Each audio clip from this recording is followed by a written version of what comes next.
باغی بن کے شادی کرو, باغی بن کے نکاح کرو, کر کے بتاؤ سوسائٹی کی ایسی کی تیسی. اگر سورس آف انکم نہیں ہے تو اس نیت سے کمانا شروع کرو کہ شادی کروں گا, اللہ مدد کرے گا. آپ اور کسی چیز میں آر محسوس نہ کرو. ٹماٹر کی ریڑھی لگانی ہے, ریڑھی لگا لو, اللہ دیکھنا کیسی برکت دے گا. آپ کا ایک وقت پہ ٹماٹروں کا بزنس ہوگا, سمجھ رہے ہو. اور رکشا چلانا, رکشا چلاؤ, نکاح کو فوکس کرو. نکاح کرنے والوں کے ساتھ اللہ نے مدد کا وعدہ کیا. میں نے سرسری طور پہ خط پڑھ لیا, لیکن میں یہ پڑھنے کے قابل نہیں ہے جو انہوں نے حالات لکھے ہیں نا, سنانے کے قابل نہیں ہے لوگوں. تو اس لیے آپ نکاح کو فوکس کرو, اللہ کی مدد انشاءاللہ آپ کے ساتھ ہوگی. ماں باپ سے پوچھ کے جو شادی کرتا ہے بہت بڑا بے وقوف ہے, اس کو بے وقوفی کا ایوارڈ ملنا چاہیے. میں آپ کے سامنے ماں باپ کے کتنے حقوق بیان کرتا ہوں کہ نہیں کرتا. مجھے نہیں یاد پڑتا کبھی مجھے والدین کا تذکرہ اور میں نے اپنے رونے کو ضبط نہ کیا ہو. یہ رشتہ ایسا ہے نا ماں باپ کا, انسان نہیں آنکھوں پہ ضبط کر سکتا. شادی میں نے اپنے ابا اماں کو بلیف نہیں کرائی, سمجھ رہے ہو. جب ہم نے شادی کی ہماری اماں تھوڑی خوش تھی دوسری شادی پہ کہ بیٹا ماشاءاللہ ماشاءاللہ. کون خوش ہوتا ہے, رشتہ ہی نہیں مل رہا تھا. جہاں جاتے لڑکی والے کہتے اماں کو تو لے کر آؤ, ہم کہتے اماں ہی تو سب سے بڑی رکاوٹ ہے. تو ہم نے اپنی اماں کے ٹوٹی پھوٹی کوشش کی قدموں میں جنت تلاش کریں. ہم نے میں نہیں کہہ رہا ہم نے بہت کوئی خدمت کی ہے, تو ٹوٹی پھوٹی کوشش کی کہ ہم اماں ہم سے راضی ہی جائیں. الحمدللہ راضی ہی گئی ہیں دنیا سے, لیکن بھائی اللہ پہلے ہے.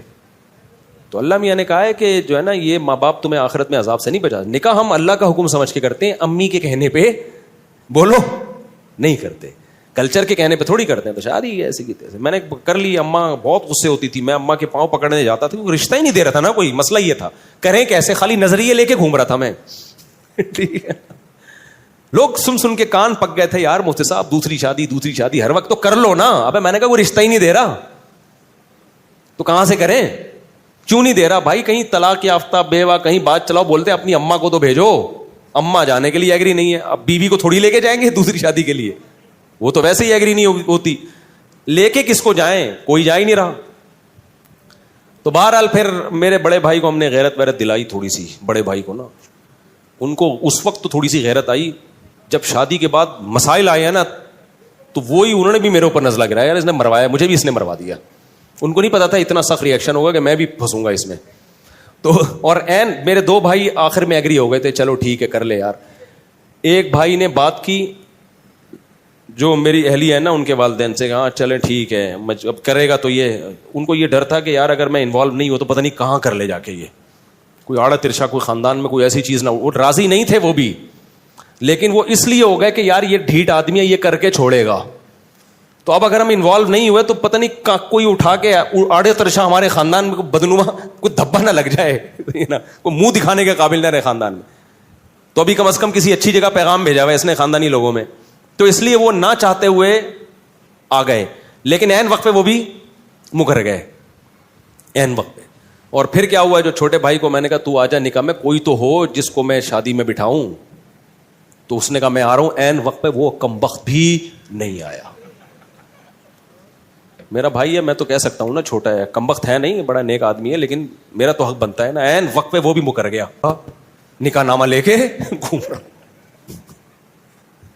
لڑکی والے کہہ رہے ہیں کسی کو تو لے کر آؤ بھائی, ہم لوگ خاندانی لوگ ہیں, ایسے تھوڑی ہوتا ہے. الحمدللہ بڑے میرے سسرال بہت اچھے لوگ ہیں وہ, بھائی کسی کو تو لے کر آؤ بیٹا, ہم نے ایسے کبھی نہیں, ایسے وہ رخصتی ایسے نہیں ہوتی. تو میں کیا کس کو لے کر آؤں. 2-4 دوست میں نے ادھار پکڑے, کہیں سے ادھار پکڑے. ہر شخص ڈر رہا تھا کہ یار ہم بھی پٹیں گے بیٹا تیرے ساتھ. رشتے دار سارے کہ یار ہم پہ بھی بلی آئے گی. سب سے پہلے سوال ہوگا شادی میں گیا کون کون تھا, سب بھاگ گئے. تو 2-4 پھر رہ گئے تھے, ان کو اتنی بد دعائیں ملی ہیں نا بعد میں, اتنی. ان کے جب بھی اب تک کوئی مسئلہ ان کے ساتھ ہوتا ہے نا, کہتے ہیں دیکھا جو کرو گے وہ بھرو گے. اب تک ان کو اتانے دیے جاتے. تو اس موقع پر پھر ہماری اماں راضی نہیں تھی. ہم نے کہا کوئی بات نہیں یار, اماں کی ویلیو ہے ہمارے دل میں, لیکن اللہ پہلے ہے بھائی. ہم نے کر لی. 15 دن کے بعد اماں کو پتہ چلا. میں جب اپنے گھر آیا تو مجھے گھر کی مستورات کے رونے دھونے کی ایسے آوازیں آ رہی تھی جیسے گھر میں کسی کا جنازہ ہو گیا ہو.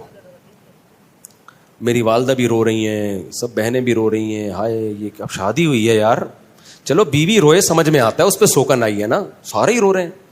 پڑوسنوں کو پتہ چلا, ہائے ہائے ہائے ہائے ہائے اس مولوی نے ہائے ہائے کیا کر دیا. پڑوسی برے بن گئے میرے لیے سب, جس کو ابھی تو ماحول بن گیا ہے, ابھی تو ماحول بن گیا, جب میں نے کیا تھا ماحول نہیں بنا ہوا تھا. لوگ اچھمبے کی نظر, بھائی یہ کیا ہو گیا. پھر وہی میں مشہور قصہ ہے, میرے پر اتنا دباؤ آیا نا, اتنا دباؤ, میں گریبان کھول کے ایسے گھوم رہا تھا جیسے موسٹ وانٹیڈ. اور میرے سسر بڑے پاورفل تھے, کمزور نہیں تھے, ابھی ان کے زیادہ ڈیٹیل میں نہیں جاتا میں.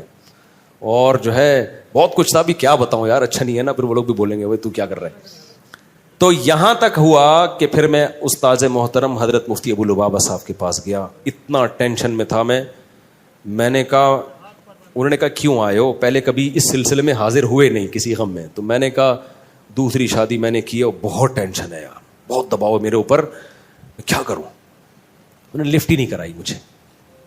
وہ گئے دوسرے کمرے میں, کسی شاگرد سے بولا, میرے کلاس فیلو سے, بولو اس کو جا کے بولو ہم بے وقوف ہیں, اس کی صحت دیکھو. میں بہت دبلا پتلا تھا, میں بہت باریک سا تھا, اب تو میں کافی ہیلدی ہو گیا ہوں. میں بہت ہی دبلا تھا, 60 کلو میرا وزن تھا, اور مالی حالات بھی کوئی بہت اچھے نہیں تھے. انہوں نے کہا ہم پہ پاس پیسہ بھی زیادہ ہے, ہماری صحت بھی اچھی ہے, ہمیں سنتیں پوری کرنے کا خیال نہیں آ رہا. اس کو دیکھو. اور اب آیا روتا ہوا, رو نہیں رہا تھا, یعنی صورت میری رونے والی بنی ہوئی تھی. پھر مجھے کہنے لگے, اس شاگرد سے کہا, مجھے ڈائریکٹ کہا بھی نہیں, لفٹ نہیں کرائی گئی, کیونکہ یہ کیس ہی ایسا ہی نہیں ہے کہ اس میں کوئی کیس بنتا ہی نہیں ہے, یہ تو تم نے خود حماقت کی ہے. پھر کہنے لگے اس شاگرد سے کہ اس کو جا کے بولو, کچھ لوگ جو ہے شہد کے چھتے میں ہاتھ ڈال کے ڈائریکٹ شہد کھا رہے ہوتے ہیں اور بولتے ہیں مکھیاں کاٹ کی رہی ہیں, اور یہ شہد کے چھتے میں منہ دے کے شہد پی رہے اور بول رہے کہ مکھیاں کیوں کاٹ رہی ہیں.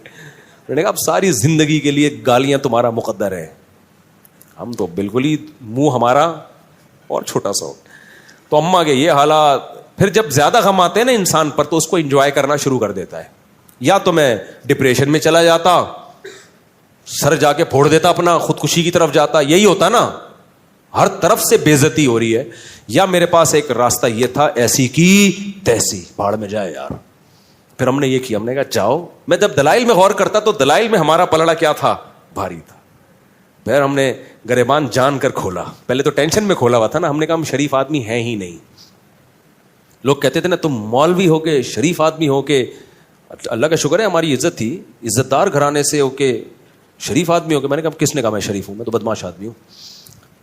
تو تم تو دھوکے باز ہو. ہم نے کہا ہم ہیں دھوکے باز. تو اتنے خطابات ملے نا, اس سے میرا حوصلہ ایسا بلند ہوا نا, میں نے کہا تیسری بھی کروں گا. کسی کے باپ میں روکنے کی طاقت ہے تو روک کے دکھائے, ایسی کی تیسی. پھر جو میں پھڈے باز بناؤں نا, میں نے کہا یار اب ہمارے بڑوں نے بتا دیا تھا بیٹا زندگی گئی ہے پھڈوں میں. میں نے کہا ابھی نہیں, پھڈوں کو انجوائے کرنا ہے, ٹھیک ہے نا. یہ ہوا. تبھی تو میں کہتا ہوں دوسری شادی انتہائی ڈھیٹ قسم کے لوگوں کا کام ہے. یہ بغیرتوں کا, یعنی بہت ڈھیٹ قسم کے لوگوں کا کام ہے, سمجھ رہے ہو. اس میں بہت کچھ سننا پڑتا ہے, پھر برداشت کرو. پھر میرے اوپر دباؤ آیا, طلاق دو, اس کو دو یا اس کو دو. بہت دباؤ آیا میرے اوپر, دوسری کو چھوڑ دو. میں نے کہا میرے نا قتل کر دو, قتلے بنا کے بوری میں بند کر کے گدوں کو کھلا دو, طلاق نہیں دوں گا میں. آج بڑے بےغیرت ہوتے ہیں, بےغیرت لوگ. دوسری شادی کی, عورت سے فائدہ اٹھایا اور تھوڑے دنوں میں اس کو طلاق دے دی کہ جی میری پہلی بیوی کا دباؤ بہت تھا, میں مجبور تھا. ابے تو بے شرم آدمی, جب تیرے میں دم نہیں تھا تو نے کیا کیوں ہے؟ یہ بہت کیسز آ چکے ہیں. تبھی میں دوسری شادی والوں کو فوراً اپریشیٹ نہیں کرتا. جب کوئی آگے بتاتا ہے نا دوسری کی ہے میں نے, ابھی کی ہے, ابھی آگے پتہ چلے گا, فوراً چھوڑ دیتے ہیں. ذرا سا دباؤ آتا ہے, میں تعریفیں نہیں کرتا بھائی اپنی, لیکن موٹیویشن کے لیے بتانا پڑتا ہے. ہم نے جب کی ہے, ہم پر جو دباؤ آیا ہے نا آپ سوچ نہیں سکتے, بہت دباؤ آیا ہے. تو میں نے کہا کہ مجھے, یہ میرے الفاظ ہیں, آپ بھی سیکھ لو. میں نے کہا مجھے قتل کرو, چاپڑ لے کے بوٹیاں بنا کے کوؤں کو کھلا دو, یہ ہو سکتا ہے, طلاق نہیں ہوگی. اب غلط کیا, صحیح کیا, کر لیا, بس. سب کہہ رہے تھے غلط کیا, میں کہہ رہا تو چلو اس پہ مشورہ کریں گے, غلط کیا کہ صحیح کیا ہے, کر لیا. اب یہ ریورس نہیں ہوگا, یہ عمل, سمجھ رہے ہو, اب یہ عمل ریورس نہیں ہوگا. تو ایسے دھماکے کرنے ہیں تو کرو بھائی, ورنہ جیسے تمیز سے بیٹھے ہوئے ہو نا ایسے زندگی گزارو. لیکن خدا کی قسم اس ٹینشن کا اپنا مزہ ہے یار. اتنا مزہ آ رہا تھا نا, گریبان کھول کے ادھر جا رہا ہوں, اب وہاں گالیاں سننے کو ملی, پھر ادھر آ رہا ہوں. تو اس سے اتنے فائدے مجھے زندگی میں حاصل ہوئے, اتنا کانفیڈنس میں. پھر میں نے کہا اب تیسری کروں گا. پھر پھڈے.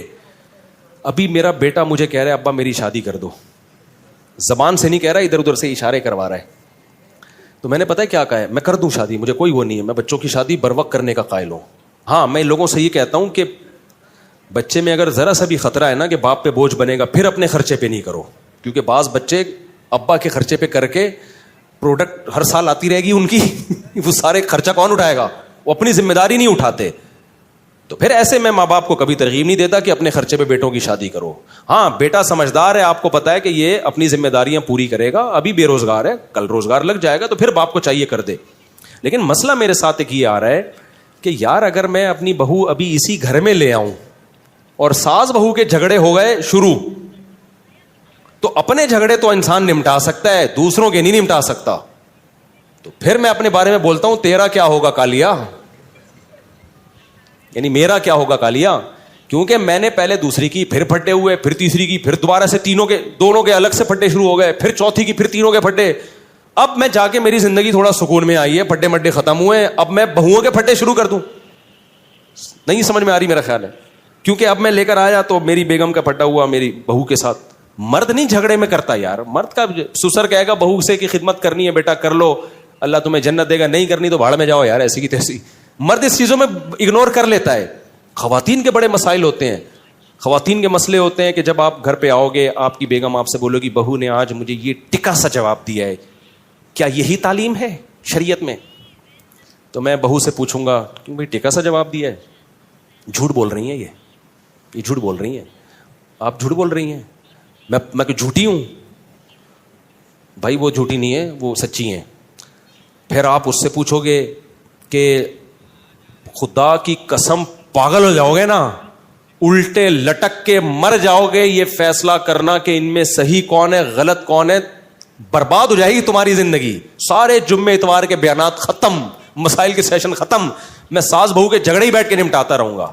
میرا نظریہ یہ, بھائی بہو لاؤ, بچوں کی شادی ٹائم پہ کرو, بولو بھائی آئے گی نہیں اس گھر میں, سمجھ رہے ہو, ٹینشن مت پالو اپنے لیے, آئے گی دوسرے گھر میں. اپنے بیٹوں سے جا کے ادھر ہی جا کے مل لیا کرو, بہو سے بھی عزت دے دے گی, ٹھیک ہے بیزتی کا خطرہ ہوا تو بیزتی سے پہلے نکل آؤ. کیا خیال ہے؟ آج کل کی بہویں مارکیٹ میں کہاں سدھری ہوئی آ رہی ہے یار. میں جانتا ہوں جوائنٹ فیملیوں میں عزت دار لوگ بڑے تمیز سے رہ رہے ہیں, ہمارے اپنے ریلیٹو ہیں, ساری بہویں اکٹھی بڑی لائف کو انجوائے کر رہے ہیں وہ لوگ, لیکن ہر جگہ ایسے نہیں ہوتا. اب ہم جب لائیں گے ہمیں کیا پتا ہے اگلا نکلے گا کیا, اچھے نکل آئے تو بہت اچھی بات ہے, نہیں تو بھائی ہماری تو زندگی برباد ہو جائے گی یار. تو میں جوائنٹ فیملی کا اس زمانے میں قائل نہیں ہوں. الگ الگ صاحب بچوں سے بھی میں نے بولا, ابھی ایک بچہ نے زیادہ اشارے بھیجے نا, میں نے کہا بیٹا گھر ارینج کر لے, شادی میرے خرچے پہ ہوگی تیری, یہاں نہیں آئے گی. اب آپ کہہ سکتے ہو مجھ سے آپ گھر بھی بچے کے لیے آپ ارینج کر لیں, اور میرے ماشاءاللہ 8 بیٹے ہیں, تو اگر میں 13 گھر میں چلاؤں گا تو IMF سے مجھے قرضہ دلا دو بھائی. اور بیٹے میں ایک بھی نالائق نکل آیا نا جس کو عادت ہو گئی ابا کا مال کھانے کی, وہ تو میرے بچے پیدا کرنے والے بیانات روزانہ سنے گا بیٹھ کے, خوب اسپیڈ سے بچے نکالے گا اور میری گودوں میں لا کے ڈالتا رہے گا. سمجھ رہے ہو؟ پھر بھی مجھے قبول ہے یار, ہمارا ظرف بہت بڑا ہے الحمدللہ, لیکن بگڑ جائے گا. ایسا ہوتا ہے نا کہ ابا جب تک میں کما نہیں رہا تو فی الحال میرے بچے بھی آپ پالیں, میری بیگم کو بھی آپ پالیں, کوئی بات نہیں, بہو بھی بیٹیوں کی طرح ہوتی ہے, پال لیں گے یار, جہاں اللہ نے اتنا کھلایا ہے اور کھلا دے گا. لیکن مسئلہ بگڑنے کا خطرہ ہوتا ہے کہ جب فری پھوکٹ کی لڑکوں کو عادت پڑتی ہے نا, ایک دفعہ بگڑ گئے تو قیامت تک نہیں اٹھتے. تو لڑکوں پہ تو ذمہ داریاں ڈالو. ایک واقعہ سنا کے اس ٹاپک کو ختم کرتا ہوں. ہمارا ایک جاننے والا ٹھیکیدار ہے, بہت پیسہ ہے اس کے پاس. میں نے کہا یار تمہیں اللہ نے اتنا نوازا ہے, اتنا تم کما رہے ہو. کہتا ہے یہ سب میرے باپ کی مہربانی ہے. میں نے کہا شاید اس کے باپ نے بہت پیسہ دیا. کہہ رہے نہیں, میرے باپ نے میرے سامنے سے روٹی چھین لی تھی. کہہ رہا میں ہڈ حرام تھا ونس اپون اے ٹائم, باپ کے ٹکڑوں میں پلتا تھا, گھر آ کے کھاتا رہتا تھا, اور جا کے لڑکوں میں بیٹھ کے سٹے. کہہ رہا میرا باپ سمجھاتا رہتا تھا بیٹا کچھ کر, بیٹا میں کرتا نہیں تھا. ایک دن باپ نے میرے سامنے سے کھانا ہٹا لیا, بولا آج کے بعد تو اپنے خرچے پہ کھائے گا.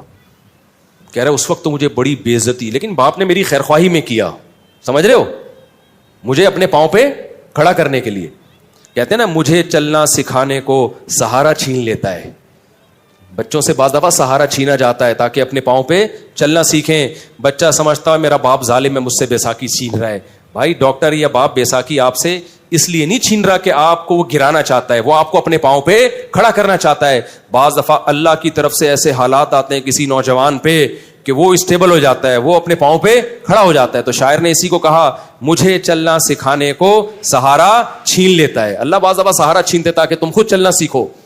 کہہ رہے ہیں میرے باپ نے میرے سامنے سے کھانے کی پلیٹ ہٹا لی اور کہا اب تو اپنے خرچے پہ کھائے گا. کہہ رہا اس وقت تو مجھے بڑی بے عزتی محسوس ہوئی, لیکن جب ہوش آیا تو میں سمجھ گیا. اس کے بعد میں نے کمانا شروع کیا, محنت کی, اور آج کروڑوں میں کھیل رہا ہے وہ آدمی. تو ڈر یہ بعض دفعہ ہوتا ہے کہ آپ اپنے بچوں کی اپنے خرچے پہ کرانا شروع کر دو, پتہ چلا وہ کیا بن گئے, اپاہج. تو کراؤ ضرور. لوگ مجھے کہتے ہیں مفتی صاحب کبھی آپ بیان کرتے ہو اپنے خرچے پہ بیٹوں کی شادی کرا دیا کرو, کبھی آپ کا بیان آ رہا ہے نہیں کرایا کرو. بھائی یہ بچوں کی نوعیت پر ہے. جس بچے کے بارے میں آپ کو یہ خطرہ ہو کہ یہ اپاہج ہے, کر کچھ نہیں رہا ہے, یہ نالائق آدمی ہے, اس کی کبھی بھی مت کراؤ. کیونکہ اگر اس کی تم نے شادی کرا دی, وہ اسپیڈ سے بچے نکالے گا دبا کے, اور تمہاری گود میں لا کے ڈالتا رہے گا, خرچہ ایک بھی نہیں اٹھائے گا, اور پھر اور پوستی ہو جائے گا وہ. لیکن اگر بچہ سمجھدار ہے, آپ سمجھتے ہو کہ جو کام اس کے ذمہ لگایا جاتا ہے وہ کر رہا ہے, پڑھائی کو فوکس کیا ہوا ہے اور محنت کر رہا ہے, اس کی اپنے خرچے پہ کرایا کرو. اس سے تمہارے رزق میں بھی اللہ تعالیٰ برکت دے گا, تمہیں بھی اولاد ملے گی, پوتے نواسے ملیں گے, بچہ برائیوں سے بچے گا. لیکن کرانا اس گھر میں نہیں ہے. بیٹا بڑا ہو, چل بھائی دوسرے گھر میں بہو آئے گی, اپنے لیے ٹینشنیں مت پالو. بہت خطرناک لڑائیاں ہوتی ہیں عورتوں کی, اور ان لڑائیوں میں انسان کی ایسی کی تیسی ہو جاتی. اپنی لڑائیوں انسان کو پتا چل جاتا ہے کہ میں نے کیا کرنا ہے اپنی لڑائی میں. اپنی لڑائی میں یہی کہ شکست مان کے قبول کر لینا ہے, وہ دب جائے گی. بھائی آپ کا بیوی سے پھڈا ہو گیا, دلائل کی دنیا میں گئے, بیگم کی سمجھ میں نہیں آیا, آخر میں آپ بولو میری غلطی آئندہ نہیں ہوگا, ختم ہو گیا پھڈا. کیا خیال ہے؟ بہو کو یہ سمجھانا نا کہ تم بول تمہاری غلطی ہے, یہ نہیں. اور اس سے بعض دفعہ ساس ظالم ہوتی ہے, وہ اور جری ہو جاتی ہے. تو اپنی غلطی میں تو یہی ہے کہ آپ سوری کر لو گے یا جھک جاؤ گے, بولو گے ٹھیک ہے جی, مٹی پاؤ گے. تو لیکن خواتین کے میں ایسا نہیں ہوتا. وہ کہتی ہیں جس کی غلطی ہے اس کو سزا ملنی چاہیے, اور کون غلطی مانتا ہے اس زمانے میں. وہ ایک آدمی کی شادی ہوئی, 100 سال ہو گئے, بڑا ہینڈسم اسمارٹ نکلا نا وہ. لوگوں نے پوچھا یار تم 100 سال میں بھی اتنے ہینڈسم, اور تمہاری بھابھی بھی, ہماری بھابھی بھی ماشاءاللہ بڑی ہینڈسم ہے, یہ ہوا کیا ہے؟ کہتے دیکھو میری جب شادی ہوئی تھی تو میرا بیوی سے ایگریمنٹ ہوا کہ جب بھی غلطی ہوگی نا تو جس کی غلطی ہوگی وہ سوری کرے گا, اور سوری بھی کرے گا, اور 500 قدم بھی, 500 نہیں یعنی 10 کلومیٹر بھی پیدل چلے گا وہ. تو کہہ رہے جب بھی ہماری لڑائی ہوتی ہے سوری بھی میں ہی کرتا ہوں, 15 کلومیٹر پیدل بھی میں چلتا ہوں. اس چکر میں واکنگ کر کر کے میں دبلا رہا ہوں, اور میں 100 سال کا ہو گیا. تو اس نے کہا چلو جب بھی غلطی ہوتی ہے تو ہی مانتا ہے, اور 15 کلومیٹر بھی تو ہی چلتا ہے, تو بھابھی کیوں اتنی اسمارٹ ہے؟ کہہ رہے وہ یہ دیکھنے کے لیے میرے پیچھے پیچھے چلتی ہے کہ چل بھی رہا ہے کہ نہیں چل رہا ہے.